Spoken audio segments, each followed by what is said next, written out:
from Virginia, Ms. Kiggans, you're recognized for 5 minutes. Thank you, Mr. Chair. So I represent Virginia, the Eastern Shore, Virginia Beach, and a lot of the Chesapeake Bay region.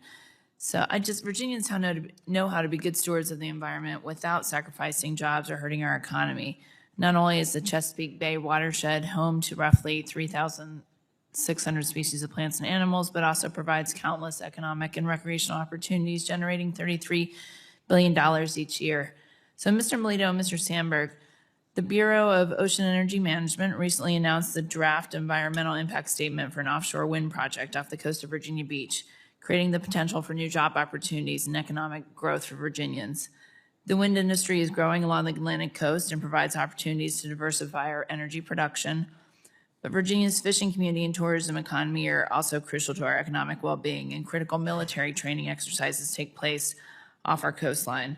How is the wind industry engaging with and accommodating concerns of these stakeholders to ensure balanced access to the outer continental shelf?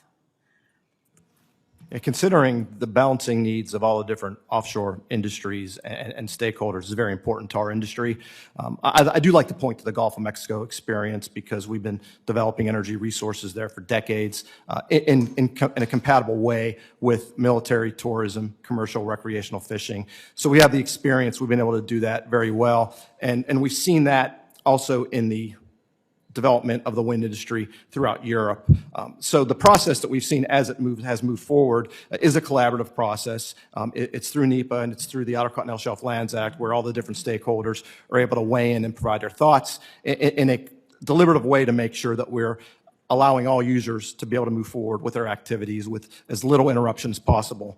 And one thing I like to point to is the industry working together to find a way to separate the wind turbines to the greatest extent possible so that there's enough space for all users, but we're also able to build up a wind farm that will provide the wind capacity to power the grid at shoreside. So there's a lot that goes into it. The companies that are moving forward with developing these projects work closely with the communities, with the state leaders, with the federal family to make sure that we're doing everything we can to address all the competing needs. And how is the regulatory process under NEPA impacting timelines for offshore wind leasing and construction, and what can this committee do to better the certainty in the NEPA process? I think a lot of this is going to come down to making sure we do have guide rails on the NEPA analysis to make sure that we don't have a process that is never ending and that can ultimately always lead to a challenge in court and, depending on the judge, strike down a project or delay it and send it back.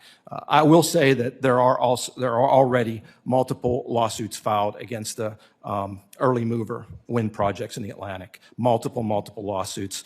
So there's a lot of concern about that because those lawsuits could have an impact on the ones that are in line behind them, depending upon how they shake out. So we need to make sure that the agencies have a framework with some guide rails, and we need to also look at the remedies available to the court to make sure that we're not stifling investment and putting companies in a position to want to invest elsewhere in the world rather than here. Right. Thank you. And Ms. Sugama, while I recognize the importance of the offshore wind industry to my district and other coastal communities, it does nothing to financially support federal conservation efforts. So unlike the oil and gas industry, as you know, the Great American Outdoors Act directs roughly $1.9 billion in energy development royalties to conservation efforts across the country, including national parks and wildlife refuges, as well as permanently funding the Land and Water Conservation Fund at $900 million annually. In fact, 94% of federal conservation efforts are funded exclusively by royalties from oil and gas industry leases and production. So with the Biden administration slowing the permitting process, limiting production leases, and overregulating the oil and gas industry, what are the expected impacts on conservation efforts over the next decade, and how can we ensure that funding remains available for the conservation of our coastal communities? I really appreciate that, because I think that's something that does get lost, is if we took oil and natural gas development to zero on federal lands, that would take away that $2.8 billion federal lands and waters that goes into conservation with no replacement for it, because right now wind provides something, I think it provided like something like $5 million, whereas we provide billions of dollars. So there's no, if you took away oil and gas, that conservation funding dries up.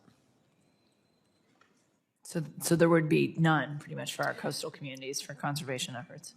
I mean, if these policies were ultimately taken to their conclusion, which I don't really see happening, but yes, if you didn't continue to produce more on federal lands and waters, eventually that money would go to zero. Thank you. Thank you very much. I yield back. Gentlelady's time's expired.